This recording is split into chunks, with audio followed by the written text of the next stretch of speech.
കുറച്ച് മുന്നേ വരെ അലുവ ഏതാ ഉലുവ ഏതാന്ന് അറിയാത്ത ടീംസ് ആയിരുന്നു. ഇപ്പൊ കണ്ടില്ലേ ട്രോളിയൊക്കെ എടുത്തിട്ട് ആദ്യം തന്നെ പോകുന്നത്. ഗ്രോസറി ഷോപ്പിംഗ് ചില സമയത്ത് മടിയുള്ള പരിപാടിയാണെന്നുണ്ടെങ്കിലും അത് ചെയ്ത് കിട്ടുമ്പോൾ ഒരു സാറ്റിസ്ഫാക്ഷൻ ഒന്ന് വേറെ തന്നെയാണ് കേട്ടോ.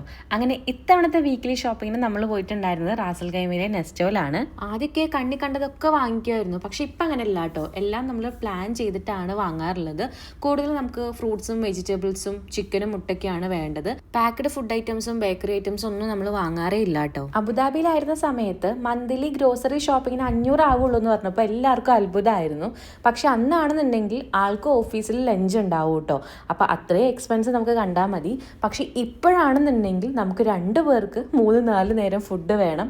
മാത്രമല്ല ഡയറ്റൊക്കെ നോക്കുന്നതുകൊണ്ട് ബാലൻസ്ഡ് മീൽ ആയതുകൊണ്ട് ചിക്കനും മുട്ടൊക്കെ അധികമായിട്ട് വാങ്ങാറുണ്ട്.